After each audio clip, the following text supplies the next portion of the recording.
Hello friends, तो आज हम लोग मानव जनन चैप्टर में स्त्री जनन तंत्र के बारे में बात करेंगे। तो चलिए शुरुआत करते हैं। स्त्री जनन तंत्र किन किन चीज़ों से मिलकर बना होता है? तो स्त्री जनन तंत्र एक जोड़ा अंडाशय, अंडवाहिनी, गर्भाशय, गर्भाशय ग्रीवा, योनि और बाह्य जननेंद्र से मिलकर बना होता है। चलिए हम लोग बात करते हैं और बात करते हैं कि ये सभी अंग और स्तन ग्रंथियों के साथ मिलकर संरचनात्मक और क्रियात्मक रूप से जुड़ी होती है, जिसके फलस्वरूप अंडोत्सर्ग, निषेचन, सगर्भता, शिशु जन्म और शिशु की देखभाल की प्रक्रिया होती है।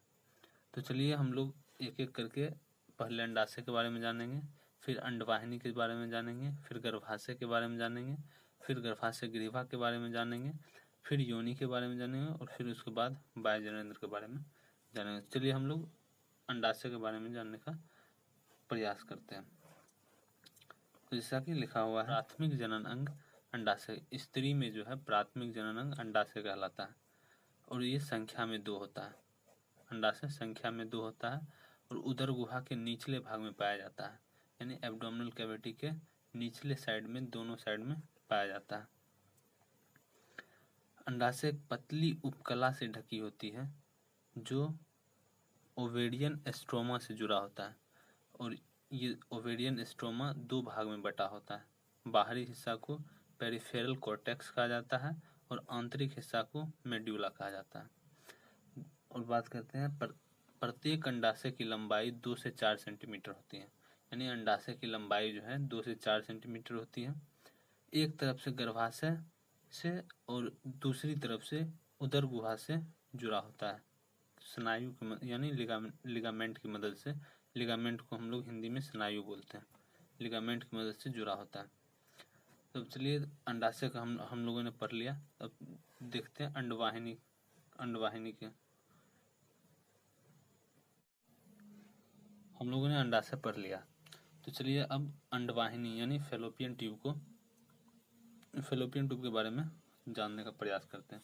तो फैलोपियन ट्यूब की लंबाई जो है 10 से 12 सेंटीमीटर होता है। फैलोपियन ट्यूब की संख्या 2 होती है और प्रत्येक फैलोपियन ट्यूब की लंबाई 10 से 12 सेंटीमीटर होती है। फैलोपियन ट्यूब जो है 3 भागों में बटा होता है। पहला जो कीपक, जिसको इनफंडिबुलम कहते हैं, और एक होता है तुम्बिका, जिसको एम्पुला रीजन कहते हैं, और एक होता है संकीर्ण पथ यानी स्थमस जंक्शन, जहाँ से का ये गर्भाशय और फैलोपियन ट्यूब जुड़ा होता है। इसे मैं आपको फिगर बना के बता देता हूँ। फिगर तो उतना अच्छा नहीं बना होगा।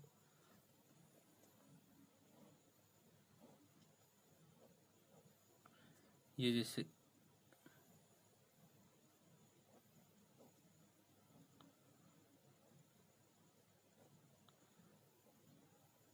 ये जो है ये स्थमस जंक्शन कहलाता है।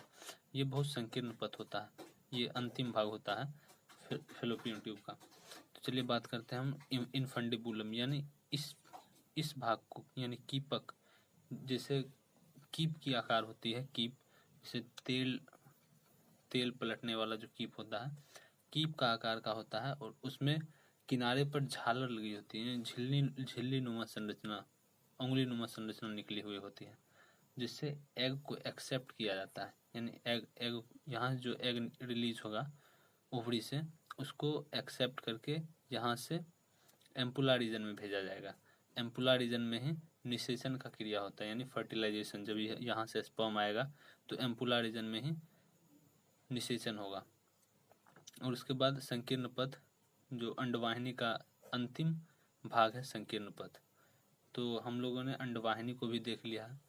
और मैं बता दूं कि ये जो जितना भी नोट्स में लिखा हुआ है एकदम डिट्टो एनसीईआरटी का पूरा लाइन बाय लाइन लिखा हुआ है। तो इसको देखने के बाद आपको एनसीईआरटी देखने की ज़रूरत भी नहीं पड़ेगी। तो चलिए अब हम लोग गर्भाशय के बारे में जानने का प्रयास करते हैं। यानी गर्भाशय को ही बच्चेदानी भी कहते हैं, जिसको हम लोग कोख बोलते हैं। यानी गर्भाशय उसी को बोला जाता है, यानी यूट्रस उसको बोलते हैं इंग्लिश में। तब बात करते हैं इसकी संरचना कैसी होती है। तो इसकी संरचना उल्टी रखी नाशपाती के आकार की होती है।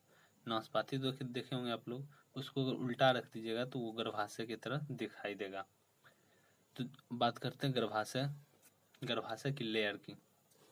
तो गर्भाशय 3 प्रकार की लेयर से बनी होती है। जो पहली बाहर की लेयर होती है उसको परिगर्भाशय कहा जाता है, यानी पेरीमेट्रियम। ये पतली झिल्ली का बना होता है, पतली झिल्ली का अस्तर होता है, यानी लेयर होता है पतली झिल्ली का। फिर बीच में आती है पेशीय गर्भाशय, इसको हम लोग मस्क्यूलर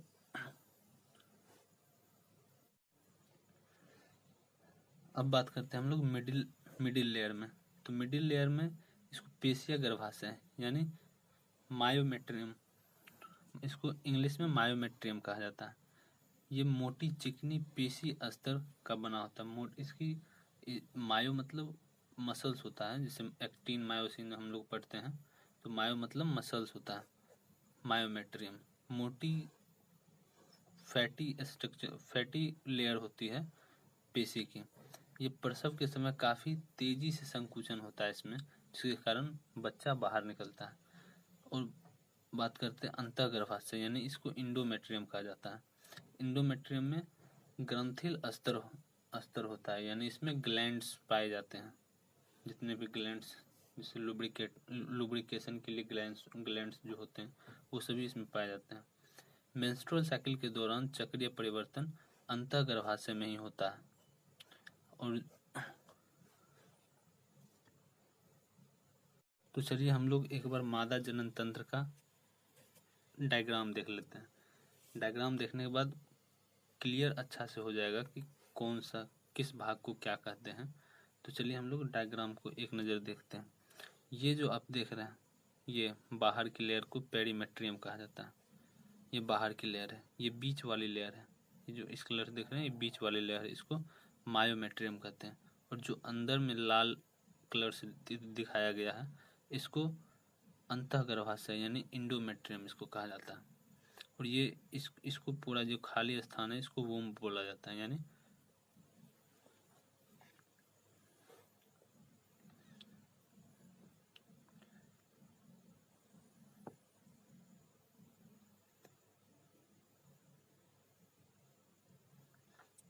ये जो देख रहे हैं इस पूरे भाग को डिंब वाहिनी नलिका यानी फेलोपियन ट्यूब कहते हैं। इस तीनों भाग को मिलाकर डिंब वाहिनी नलिका यानी फेलोपियन ट्यूब कहते हैं। इसमें स्थमस, तुम्बिका, कीप और झल्लरी पाई जाती है। स्थमस और यहाँ जो देख रहे हैं ये हमारा अंडाशय है, ये आपका अंडाशय है। और ये इधर से गर्भाशय की दीवार से स्नायु से जुड़ा है, और इधर उदर गुहा के वॉल से स्नायु से यानी लिगामेंट से जुड़ा हुआ।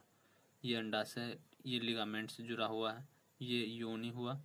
फिर सर्विकल कैनाल यानी ग्रीवा नाल, ये ग्रीवा नाल है। और ये सर्वाइकल यानी ग्रीवा है। तो चलिए हम लोगों ने डायग्राम देखकर भी ये कंफर्म कर लिया कि कौन कौन से लोकेशन पे हम लोगों ने डायग्राम भी देख लिया कि फीमेल रिप्रोडक्टिव सिस्टम में कौन। चलिए हम लोगों ने फीमेल रिप्रोडक्टिव सिस्टम का डायग्राम भी देख लिया। चलिए हम लोग आगे बात करते हैं। चलिए अब हम लोग बात करते हैं बाह्य जननेंद्रिय यानी एक्सटर्नल जेनिटलिया। तो एक्सटर्नल जेनिटलिया फीमेल में एक नहीं होती है। फीमेल में जघन सेल यानी मॉन्स प्यूबिस, बृहद भगोष्ठ लेबिया मेजोरा, लघु भगोष्ठ लेबिया माइनोरा, योनि छद यानी जिसको हाइमन बोला जाता है, और भगसेफ जिसको क्लेटोरिस बोला जाता है। तो इन सभी से मिलकर बाह्य जननेंद्र फीमेल में बनती है। जघन सेल जो है वसा में उत्तक से बनी होती है, और साथ में इसमें हेयर भी पाई जाती है।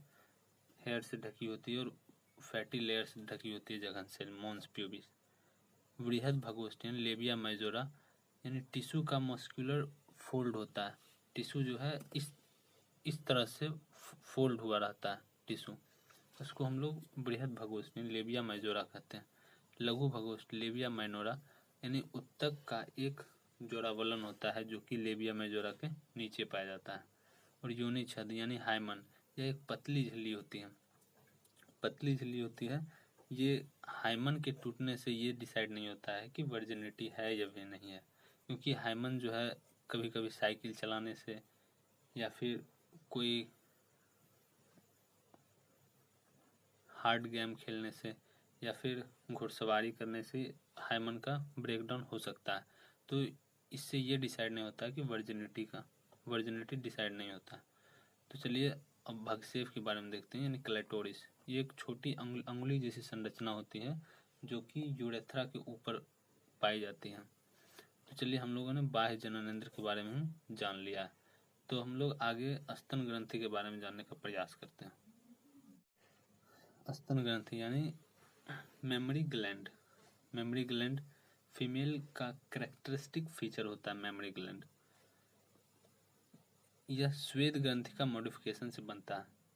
मेमोरी ग्लैंड जो है श्वेत ग्रंथि के मॉडिफिकेशन से बनता है।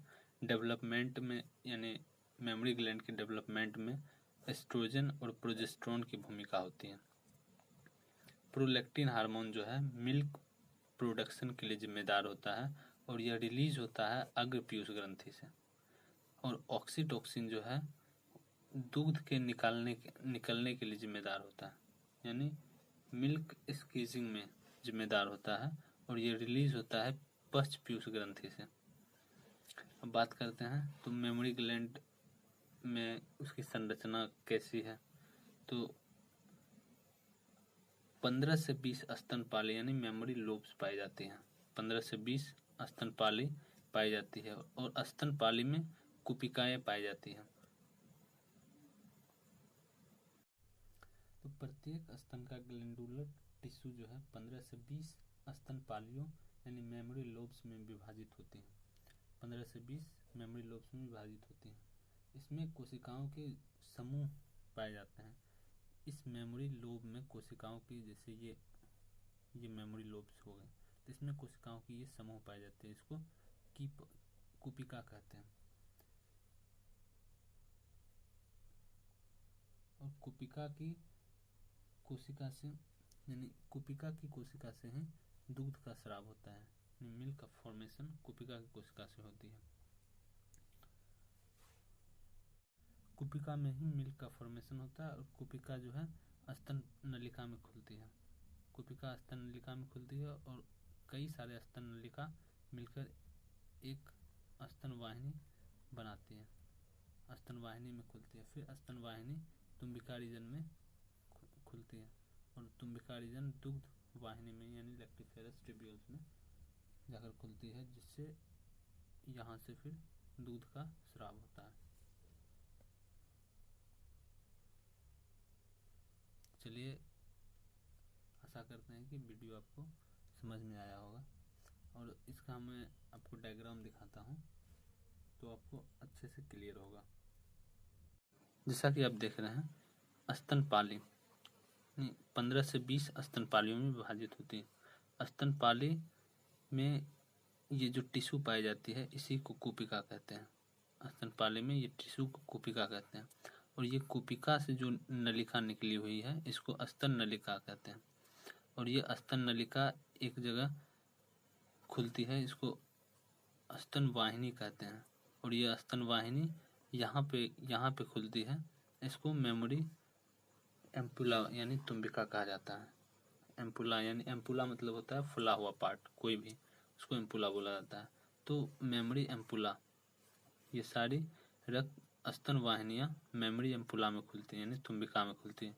और ये तुम्बिका लैक्टिफेरस डक्ट यानी दुग्ध नलिका में खुलती है और यहाँ से एरियोला के द्वारा दूध का स्राव होता है। तो चलिए आशा करते हैं कि ये वीडियो आपको समझ में आया होगा, यानी फीमेल रिप्रोडक्टिव सिस्टम आपको समझ में आया होगा। तो अगर वीडियो अच्छा लगा हो तो चैनल को सब्सक्राइब करके वीडियो को लाइक कर देना। Thank you.